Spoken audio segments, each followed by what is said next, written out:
In this presentation, I'll go through some of the trends that have driven the change in the medical affairs function and discuss what are the essential elements and key capabilities in modern medical affairs. There are of course many functions in pharma, but we can think that the industry is built on 4 core strategic pillars. Of course, the foundation of the industry is R&D and the development of new and better medications to answer the unmet medical needs. At the same time, the commercial success of pharma has traditionally relied on strong commercial capabilities, in other words, excellent marketing expertise and large effective sales force. On the other hand, the importance of market access has grown dramatically during the past 10-15 years because of increased requirements by the payers for granting the price and reimbursement or hospital access. But you can argue that no other function has changed as dramatically and increased its strategic importance as much as medical affairs during the past 15 years or so.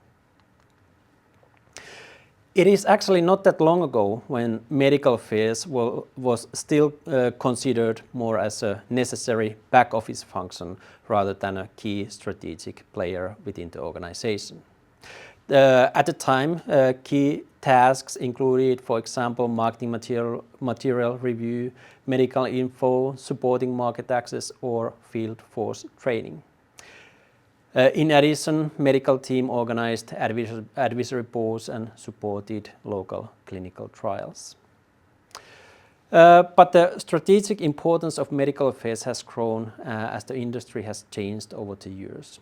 During the past 30 years, the industry has transitioned from the blockbuster era to specialty care products and more recently to rare indications and totally new product types. So let's have a bit closer look at what are the key characteristics of these different periods. In the blockbuster era, the products were meant for masses and they included, for example, antihypertensives, statins and antidepressants.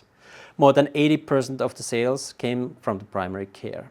And large mergers of pharma companies were typical for this era and included mergers of, for example, Astra and Seneca, Glaxo and SmithKline and Sanofi and Aventis.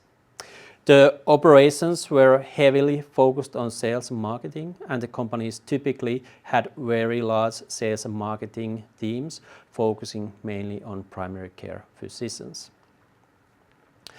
But then pharma started to shift towards specialty care and biologics.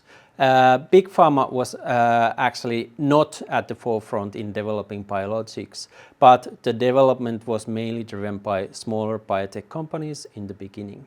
However, from the early 2000s, big pharma started acquiring biotechs and focusing more on specialty care, and biologics started to dominate the pipelines. The shift to specialty care and biologics was also associated with the transition into much leaner and more focused organizations. And at the moment, the current trends include the focus on rare diseases and other rare indications, especially in oncology and inflammatory diseases. There are also completely new product types such as gene therapies, somatic cell therapies and tissue-engineered medicines. Therefore, the current customer groups are also very focused and specialized. On the other hand, the number of different stakeholder groups that pharma companies interact with have expanded dramatically. Another new phenomenon is expedited marketing authorizations, what have been seen, for example, in the cases of COVID vaccines and some new oncology products. This means that there may be very limited amount of evidence available at the time of marketing authorization, which causes totally new types of needs to, first of all, to understand the data gaps, and then to fill those gaps through post-marketing studies. And at the same time of this kind of evolution of pharma industry, the importance of data has grown within the industry. First, the current products are more complex with more complex scientific backgrounds.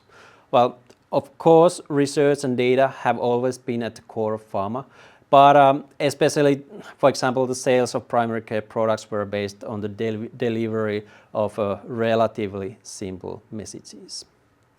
When the focus has shifted to specialty care and scientifically more advanced products, also the demands to understand science better have increased. There is a need to generate data throughout the product's life cycle at the moment. And actually the data that is needed and used to obtain marketing authorization is not sufficient anymore. But there are a lot of additional needs to understand the effectiveness and safety of the product in real life. And at the same time, there are more and better sources of real-world data available. And overall, there's kind of a general increase need for real-world evidence generation. The needs vary from understanding of the therapy area to the support of market access and then to fill those data gaps, especially in cases when marketing authorization has been obtained with a little bit lower amount of data. And that's why there are totally new requirements for understanding, communicating, and generating data in the pharma industry. And all these developments have also changed significantly how pharma companies communicate with the key stakeholders. The companies need to be able to communicate with the leading medical experts at a highly scientific peer-to-peer level. And as mentioned before, the companies need to communicate to a much broader range of stakeholders than before. And also the ways of communication have changed as well. Especially the digital channels have become an essential part of medical communication. So, taken together, there are several megatrends in pharma which have led to the emergence of modern strategic medical affairs function. These include, first of all, shifting from a traditional sales model to scientific approach and meaningful collaboration. More sophisticated treatment solutions require a trusted partner to adequately translate complex science to the customers. In other words, the companies need the expertise and capability to communicate about complex scientific matters to the leading medical experts. And finally, the companies have totally new requirements for evidence generation by augmenting the datasets from clinical trials with rich, diverse, and complex data sources throughout the product life cycle. So, these are the key underlying developments within the industry that are behind the increased strategic importance of medical affairs. And even if medical affairs is of course a non-promotional function, it can be a key strategic driver for the business. The current key roles of modern medical affairs consist of the following areas. First, evidence generation and understanding of the data. Then, communication of the clinical and economic value of the product.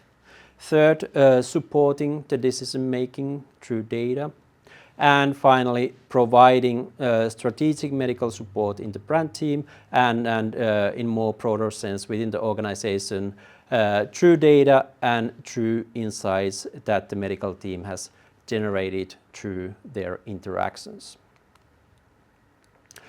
And it is of course very clear that the tasks in modern medical affairs are something very different than before, although some of the traditional tasks may still be on the desks of the medical team members still. But currently the focus is on customer work and in building meaningful collaborative projects with the key stakeholders. The medical team collaborates extensively with several internal and external stakeholders. The closest internal stakeholders for the medical team are typically commercial and market access teams.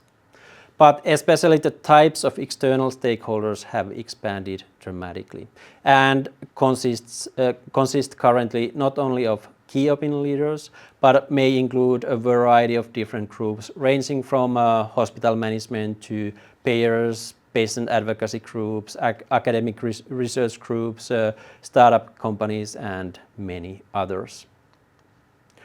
And given the variety of tasks and stakeholder groups, the demands to be successful in the modern medical affairs roles are also very high. Strong scientific expertise is of course the core capability in the medical role, but being just good at science is not sufficient for successful management of the role. But instead, there are also several other core capabilities needed. Even if medical roles are non-promotional, there is a need for a strong business mindset. In my mind, medical affairs is a high-quality service operation for the key customers, and therefore there is a need for strong service attitude.